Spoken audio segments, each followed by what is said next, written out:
भारत और European union EU के बीच होने जा रही डील पर अमेरिका ने प्रतिक्रिया दी है। अमेरिका के वित्त मंत्री स्कॉट बेसन ने कहा वो खुद ही अपने खिलाफ लड़ाई को फंड कर रहे हैं।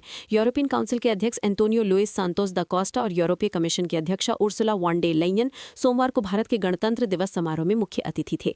मुख्य अतिथियों का चयन भारत की इस कूटनीतिक सोच का भी संकेत देता है कि वो दुनिया के दूसरे हिस्सों के साथ अपने रणनीतिक और व्यापारिक रिश्ते तेज कर रहा है।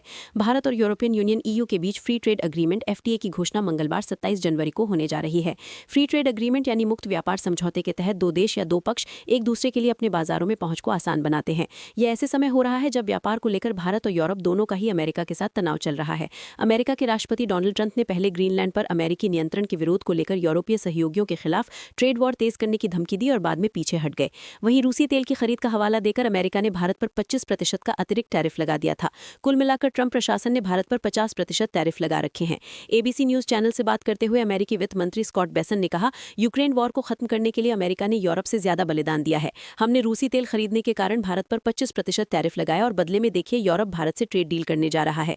बेसन ने कहा, रूसी कच्चा तेल भारत जाता है, वहां वो रिफाइन होता है और वो रिफाइंड प्रोडक्ट यूरोपीय देश खरीदते हैं, यानी वो खुद ही अपने खिलाफ लड़ाई को फंड कर रहे हैं। खैर, ट्रंप प्रशासन यूक्रेन वॉर को रुकवा के ही दम लेगा। 24 जनवरी को भी स्कॉट बेसन ने कहा था, हमने भारत पर टैरिफ लगाए जिसका अच्छा परिणाम निकला, लेकिन यूरोपीय देशों ने रूसी तेल की खरीद को लेकर भारत पर किसी भी तरह के टैरिफ लगाने से इनकार कर दिया, क्योंकि वो उनके साथ ये ट्रेड डील साइन करने जा रहे हैं। यूक्रेन वॉर के बाद से भारत भारी डिस्काउंट वाला वो रूसी तेल खरीद रहा था जिस पर यूरोप ने बैन लगाया था। वो तेल भारत की रिफाइनरी में जाता था और यूरोप की मूर्खता की हरकत देखिए कि वो वही तेल वापस भारत से खरीद लेता था। जब रिपोर्टर ने कहा कि क्या आप यूरोपीय देशों को मूर्ख कह रहे हैं, तो स्कॉट बेसन ने कहा, मूर्ख नहीं, लेकिन हाँ, मूर्खता का काम जरूर है।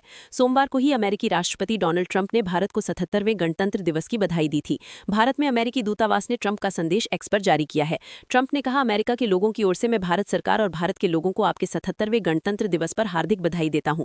उन्होंने कहा कि अमेरिका के दुनिया के सबसे पुराने लोकतंत्र और भारत के सबसे बड़े लोकतंत्र होने के नाते दोनों देशों के बीच एक ऐतिहासिक संबंध है। इस बीच रॉयटर्स ने कनाडा में भारतीय हाई कमिश्नर दिनेश पटनायक के हवाले से बताया कि कनाडा के प्रधानमंत्री मार्क कार्नी मार्च के पहले हफ्ते में भारत का दौरा कर सकते हैं और दोनों देशों के बीच यूरेनियम, ऊर्जा, खनिज और आर्टिफिशियल इंटेलिजेंस के क्षेत्र में समझौते हो सकते हैं।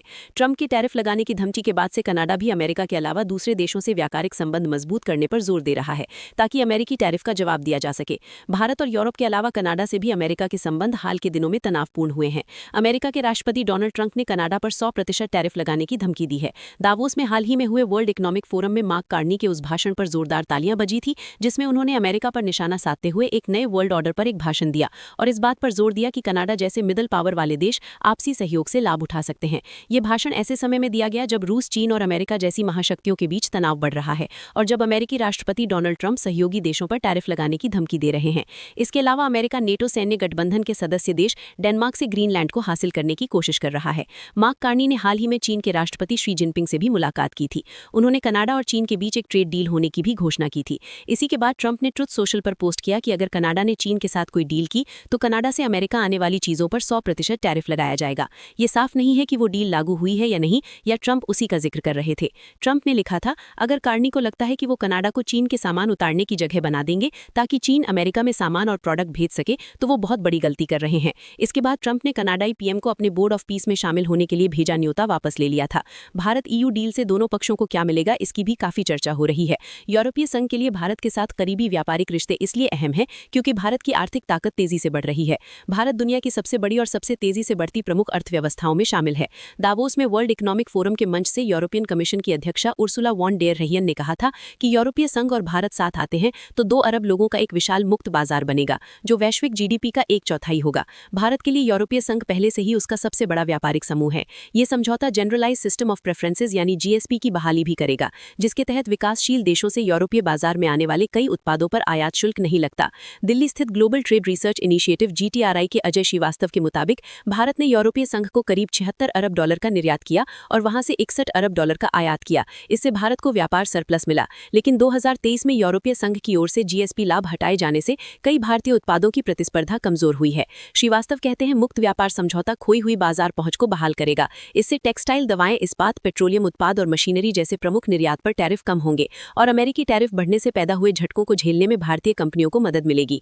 हालांकि भारत कृषि और डेयरी जैसे राजनीतिक रूप से संवेदनशील क्षेत्रों को समझौते से बाहर रखने की कोशिश करेगा।